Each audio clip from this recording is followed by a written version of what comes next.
Assalamualaikum warahmatullahi wabarakatuh. Yang kami hormati Ibu Nadia Fadila Fidiaulo, MPD, selaku dosen pengampu kajian kurikulum. Hari ini kami dari kelompok 5 akan membahas materi mengenai Rogers Interpersonal Relation Model. Next.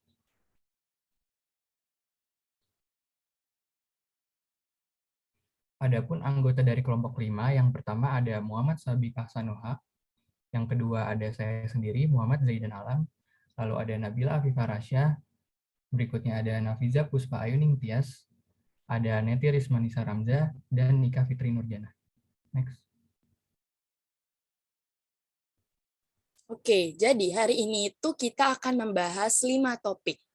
Nah, yang pertama itu adalah definisi model pengembangan kurikulum, yang kedua adalah sejarah model pengembangan kurikulum Rogers, yang ketiga adalah langkah-langkah model pengembangan kurikulum Rogers, yang keempat adalah model pengembangan kurikulum Rogers, dan yang kelima adalah kelebihan dan kelemahan model pengembangan kurikulum Rogers.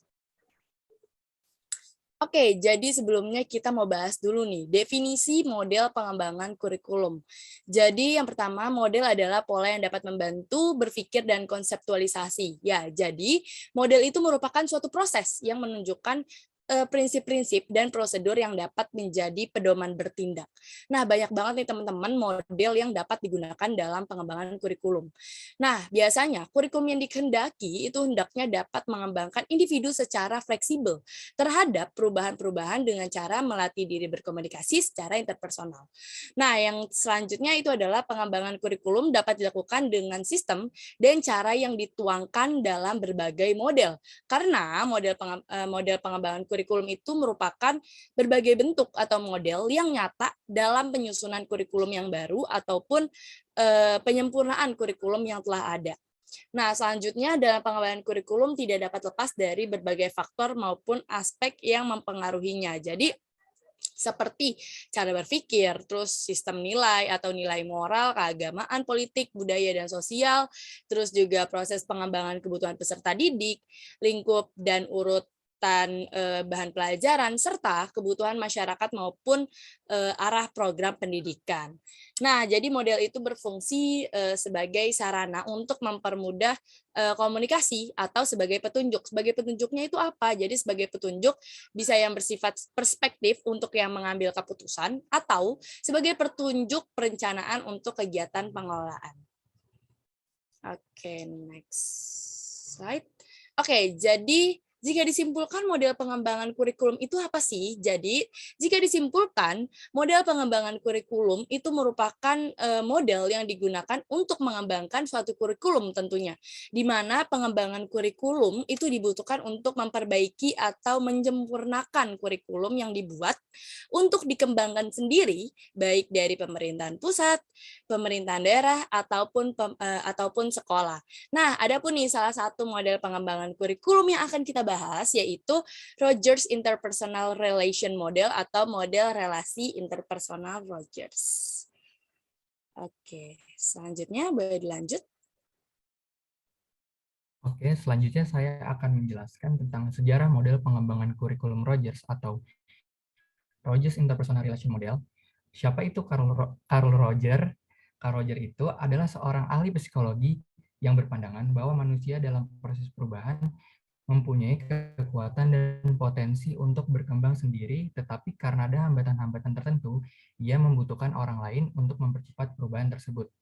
Berdasarkan pandangan tentang manusia, maka Rogers mengemukakan model pengembangan kurikulum yang disebut dengan model relasi interpersonal Rogers. Model ini adalah model pembelajaran personal berpusat pada individu sebagai sumber gagasan belajar. Kerangka acuan ini menyoroti perkembangan personal dan proses bagaimana individu membangun dan menyusun realita. Kerangka ini juga menekankan pada psikologi personal dan kehidupan emosional individu. Model ini berorientasi pada teori-teori humanistik, teori-teori yang dikemukakan oleh Abraham Maslow, R. Roger Butler, dan Arthur Combe. Beberapa implikasi teori humanistik dalam pendidikan, diantaranya yaitu bertingkah laku dan belajar merupakan hasil pengamatan. Tingkah laku yang ada dapat dilakukan dengan aktualisasi diri adalah dorongan dasar individu. Sebagian tingkah laku individu merupakan hasil konsepsi sendiri. Mengajar bukan yang terpenting, tetapi belajar siswa adalah sangat penting. dan mengajar dipahami sebagai membantu individu mengembangkan suatu hubungan yang produktif dengan lingkungan. Selanjutnya. Nah, selanjutnya apa sih tujuan dari model Rogers itu? Nah, tujuannya itu untuk berkumpulnya berbagai orang yang merasa terlibat dalam pendidikan dengan harapan memberikan bermacam kontribusi dalam rangka meningkatkan dan mengembangkan kualitas pendidikan. Boleh next. Ya, selanjutnya itu ada model pengembangan kurikulum dari Rogers, yaitu Rogers Interpersonal Relation Model.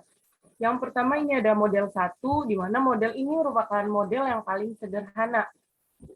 Menjelaskan bahwa pendidikan hanyalah meliputi informasi berupa isi pelajaran, materi pelajaran, dan ujian sebagai bahan evaluasi. Hal ini didasarkan pada asumsi bahwa satu, pendidikan adalah evaluasi dan evaluasi adalah pendidikan, serta pengetahuan merupakan akumulasi bagian-bagian materi dan informasi. Dan yang kedua ada model 2. Model ini merupakan penyempurnaan dari model 1, di mana dalam pengembangannya, di samping pengembangan materi dan evaluasi, juga dipikirkan pemilihan metode dan penyusunan organisasi bahan pelajaran secara sistematis. Next.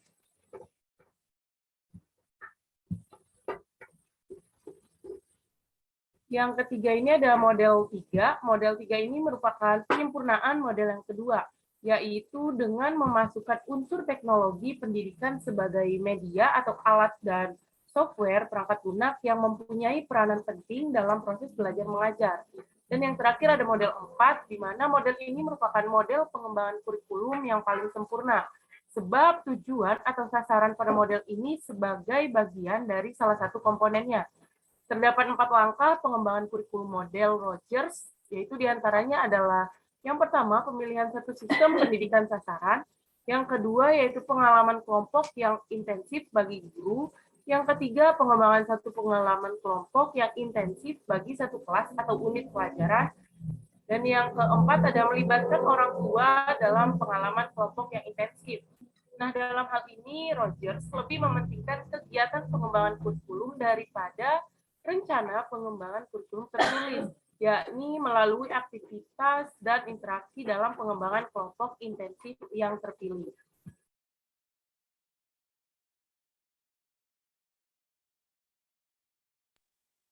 Ya, selanjutnya ada 4 langkah pengembangan kurikulum model Rogers.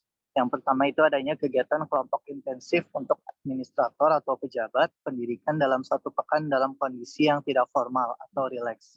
Salah satu hal yang memiliki peranan sangat penting dalam memilih target dari sistem pendidikan adalah adanya pejabat pendidikan yang turut serta dalam kegiatan kelompok intensif.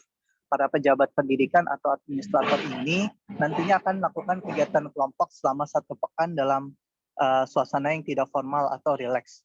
Melalui kegiatan ini diharapkan nantinya mereka akan mengalami perubahan seperti menjadi lebih kurang protektif terhadap keyakinannya sendiri dan dapat mendengarkan saran dengan lebih akurat, menjadi dapat berkomunikasi dengan lebih jelas dan realitas kepada atasan, rekan kerja, dan bawahan karena dia menjadi lebih terbuka dan kurang protektif, dan administrator menjadi lebih berorientasi pada orang dan lebih demokratis, serta berbagai perubahan lainnya. Yang kedua, adanya kegiatan kelompok intensif untuk guru secara sukarela. Pengembangan kurikulum juga memerlukan partisipasi guru dalam kelompok yang intensif sama seperti administrator. Partisipasi guru tersebut sebaiknya bersifat sukarela dan tanpa paksaan dari pihak manapun. Melalui kegiatan ini, nantinya para guru diharapkan dapat mengalami perubahan seperti berikut ini. Yang pertama, guru menjadi lebih bisa mendengarkan siswa.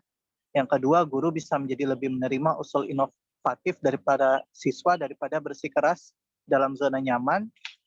Dan yang ketiga, guru menjadi lebih mengembangkan suasana kelas yang setara dan demokratis. Boleh di next. Nah, yang ketiga ada kegiatan kelompok untuk peserta didik dengan fasilitator para guru atau administrator atau fasilitator dari luar selama 5 hari penuh. Pengembangan kurikulum dalam kelompok yang intensif ini tentunya juga harus menyertakan peserta didik atau siswa. Peserta didik atau siswa akan berada dalam kegiatan kelompok dengan fasilitator para guru atau administrator atau fasilitator dari luar selama 5 hari penuh. Kegiatan tersebut diharapkan dapat membuat siswa mengalami perubahan seperti siswa menjadi lebih merasa bebas untuk mengekspresikan perasaan positif dan negatif di kelas. Siswa dapat menjadi lebih mengolah perasaannya untuk mencapai solusi yang realistis. Siswa menjadi lebih bertanggung jawab terhadap pembelajarannya tersendiri. Yang terakhir, kegiatan kelompok intensif untuk orang tua selama 3 jam setiap sore harinya selama sepekan atau selama 24 jam terus-menerus. Nah, partisipasi orang tua dalam kegiatan berkelompok untuk pengembangan kurikulum ini tentunya juga dibutuhkan. Kegiatan ini dapat dikoordinasi oleh komunitas sekolah masing-masing sekolah. Selama kegiatan ini berbeda gitu ya dari kegiatan kelompok-kelompok sebelumnya. Selama kegiatan kelompok ini untuk orang tua ini hanya 3 jam tiap sore hari selama seminggu atau selama 24 jam terus-menerus. Kegiatan ini bertujuan untuk membangun hubungan antara sesama orang tua dengan anak dan dengan guru. Ya, boleh di next. Baik, selanjutnya adalah kelebihan model pengembangan kurikulum Rogers. Yang pertama itu adalah sedikit kemungkinan terjadinya tekanan hierarki yang bersifat menghambat, sehingga diharapkan dapat menerapkan kurikulum yang lebih besar. Yang kedua adalah masing-masing unsur pendidikan, khususnya yang terlibat langsung dalam pelaksanaan kurikulum, yaitu para guru, tidak ragu mengemukakan pendapat dan gagasannya dalam pengembangan kurikulum. Yang ketiga adalah tidak adanya sifat dominasi kuat dari pihak atas ataupun pusat untuk memaksakan kehendak politik di bidang pendidikan, khususnya di pengembangan kurikulum. Boleh di next. Next ada kelemahan model pengembangan kurikulum dari Rogers. Yang pertama itu adalah tidak adanya batasan hubungan antar siswa dengan murid, sehingga dikhawatirkan akan lunturnya rasa hormat pada diri siswa. Yang kedua adalah memerlukan waktu yang lama dan sulit ditargetkan untuk penyelesaian secara tuntas dalam penyusunan kurikulum baru sebagai hasil dari pengembangan kurikulum. Yang ketiga adalah keterlibatan berbagai unsur pendidikan dalam proses pengembangan kurikulum tersebut mengakibatkan kesulitan dalam pengorganisasiannya dan juga pastinya memerlukan biaya yang tidak sedikit mengingat banyaknya unsur yang terlibat serta jenis kegiatan yang dilakukan. Boleh di next. Nah, dari materi tadi yang sudah dijelaskan oleh teman-teman, maka dapat disimpulkan bahwa model pengembangan kurikulum adalah pola yang dapat membantu berpikir, konseptualisasi suatu proses yang menunjukkan prinsip-prinsip dan prosedur yang dapat menjadi pedoman bertindak. Nah, tujuan dari model Rogers ini untuk berkumpulnya berbagai orang yang merasa terlibat dalam pendidikan dengan harapan memberikan bermacam kontribusi dalam rangka meningkatkan dan mengembangkan kualitas pendidikan. Nah, melalui kegiatannya tersebut, nantinya mereka akan mengalami perubahan-perubahan sebagai administrator menjadi kurang protektif terhadap keyakinannya sendiri dan dapat mendengarkan dengan lebih akurat. Lalu pengembangan kurikulum juga memerlukan partisipasi guru dalam kelompok yang intensif sama seperti administrator. Melalui kegiatannya nanti, para guru diharapkan dapat mengalami perubahan seperti guru menjadi lebih bisa mendengarkan siswa. Boleh di next. Oke, sekian presentasi dari kelompok kami. Kurang lebihnya mohon maaf. Wassalamualaikum warahmatullahi wabarakatuh.